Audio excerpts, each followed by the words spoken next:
Hello, hello, hello. Finally YouTube पर एक और बड़ा टीज़र आ चुका है विकी कौशल की आने वाली फ़िल्म सैम बहादुर जो आ रही है 1 दिसंबर को और 1 दिसंबर को 2 बड़ी फ़िल्में आमने-सामने खड़ी हैं, एनिमल एंड सैम बहादुर। अब कहीं न कहीं एक-दूसरे से टकराएँगी, तो दोनों के कलेक्शन पे कुछ ना कुछ इम्प्रेशन पड़ेगा ही पड़ेगा। मैं भी आपके लिए लेकर आया हूँ कुछ सैम बहादुर जी के लाइफ़ लाइफ़ से रिलेटेड कुछ 8 से 10 इंटरेस्टिंग फैक्ट्स जिसके बारे में पहले बात करेंगे, उसके बाद में फिर हम टीज़र पे बात करेंगे कि टीज़र अपना कैसा है और टीज़र में देख के हमको क्या-क्या लगा और वो फैक्ट्स कहाँ-कहाँ उसमें मैच करते हैं।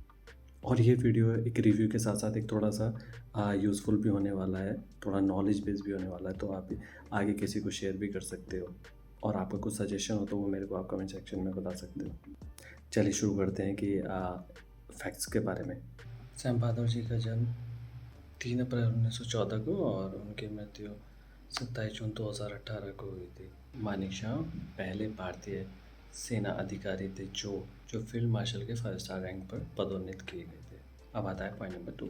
उनके जो फादर थे उन्होंने शुरू में जो उनके भारतीय सेना में शामिल होने का जो है पूर्णतः विरोध किया था, लेकिन फिर उन्होंने उनके सामने अपने पिता के सामने एज़ अ टारगेट रखा था कि फिर उनको लंदन भेजा जाए और एक स्त्री रोग विशेषज्ञ मतलब गायनी बनाया जाए।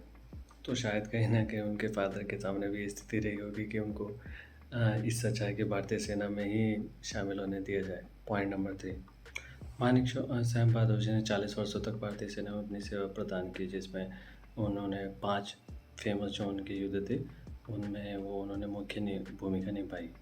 द्वितीय विश्व युद्ध और भारत-पाकिस्तान का युद्ध।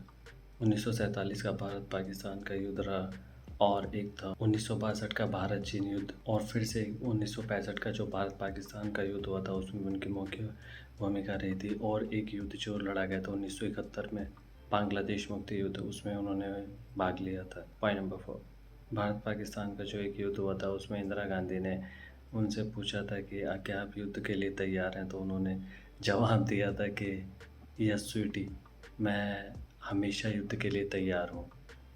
क्योंकि वो एक पारसी ख़ानदान से आते थे और जो इंदिरा गांधी के पति थे वे भी एक पारसी ख़ानदान से आते थे, तो वो उनको उस तरह से ट्रीट करते थे। कुछ ऐसे इंटरनेट के सोर्सेज के थ्रू ये पता चला है, जितना भी मैंने स्टडी किया उस पॉइंट नंबर 5। और 1942 में जापानियों के साथ युद्ध करते हुए उनको ये बात 9 गोलियां लगी थी, तो बट वो सीन हमको देखने को भी मिलता है जिसमें वो उनको कंधे पे डाल के लेके जाते हैं।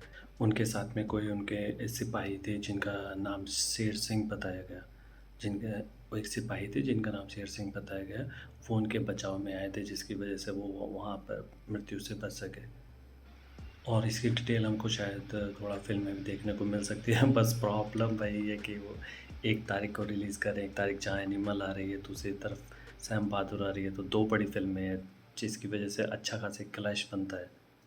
और उन्होंने कुछ और उनके कई वचन में से एक बात ये थी, जो बहुत ही फ़ेमस और एक जगह मैंने रीड भी की कि अगर कोई व्यक्ति ये कहता है कि वो मौत से नहीं डरता, तो इसका मतलब या तो वो झूठ बोल रहा है या फिर वो गोरखा है। गोरखा मतलब एक सेना है जिसके बारे में आप लोग जानते होंगे, जिसके बारे में बाद में बात कर सकते हैं। एक बहुत ही इम्पोर्टेंट बहुत ही इंटरेस्टिंग तथ्य कह सकते हैं उसको। उसमें उनसे एक बार पूछा गया था कि अगर उन्होंने विभाजन के दौरान अगर पाकिस्तान को चुना होता, फिर भारत की तरफ से लड़े थे बट पाकिस्तान को चुना होता, तो फिर पाकिस्तान की क्या स्थिति होती?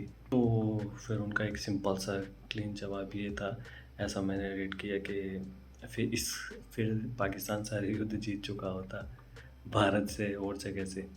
तो ये इस बात से पता चलता है कि सैम बहादुर को अपने ऊपर कितना भरोसा था और वो अपने सेना को लेके कितना डेडिकेटेड थे अपने जॉब को लेके। और एक पॉइंट जो शायद पता होना चाहिए कि उन्हें 1942 में मिलिट्री क्रॉस, 1968 में पद्म भूषण और 1972 में पद्म विभूषण से सम्मानित किया गया था और ऑब्वियसली वो इस लायक थे भी। लेकिन उनकी अंतिम यात्रा एक तरह से कह सकते हैं काफ़ी दुखद रही शायद, क्योंकि उनके अंतिम संस्कार में किसी भी तरह से कोई राजनेता नहीं आया, ना ही उसको किसी तरह से कोई शोक दिवस घोषित किया गया।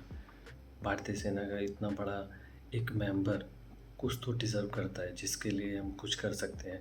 एटलीस्ट अभी के लिए तो सबसे बेस्ट यही होगा कि हम ज़्यादा से ज़्यादा वो फ़िल्म को देखें और उनके बारे में रीड करें, उनके बारे में पढ़ें, उनके बारे में जानें। मेरे को पर्सनली बहुत ज़्यादा इसके बारे में नॉलेज नहीं थी, लेकिन मैंने कुछ आर्टिकल्स रीड किए, कुछ इंटरनेट पर सर्च किया, जिसमें से कुछ पॉइंट्स लगे कि मैं आपके साथ शेयर कर सकता हूँ। जब टीज़र आया तो अभी नई बात है, तो अभी थोड़ा-सा ज़्यादा कनेक्ट हो पाएँगे और जल्दी समझ में आ पाएगी। अब करते हैं अपना टीज़र पे बात। टीज़र में विकी कौशल ने बहुत ही शानदार भूमिका निभाई है। टीज़र से ही वो एक अलग इम्प्रेशन छोड़ रहे हैं।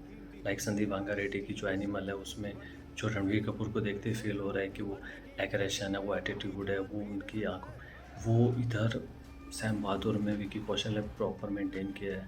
और आई थिंक उन्होंने ऐसा साबित भी कर दिया है कि जो उरी मूवी आई थी, उसमें जो उन्होंने पूरी आर्मी की ट्रेनिंग ली हुई थी, और उसमें जिस तरह से उन्होंने अपने आप को प्रेजेंट किया था, वो एक काबिल तारीफ़ था। वो फ़िल्म चली भी बहुत थी, तो उससे लगता है कि वो फ़िल्म कहीं ना कहीं ये बहुत ज़बरदस्त इंप्रेशन डालने वाली थी।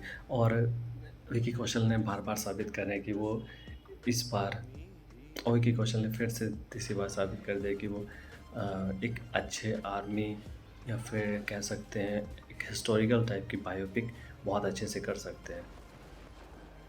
और सबसे अच्छा पॉइंट ऑफ व्यू है कि ठीक है बायोपिक है, बट वो ऐसे उसको हल्के में नहीं ले रहे हैं, वो उसमें एक अपना हार्ड वर्क डाल रहे हैं, और अपने जो मेन एक्टिंग में लीड्स होने चाहिए, वो पॉइंट्स वो रख रहे हैं। उनका जो एटीट्यूड है, वॉक है, टॉक है, स्टाइल है, वो सब उन्होंने मेंटेन करके रखा है।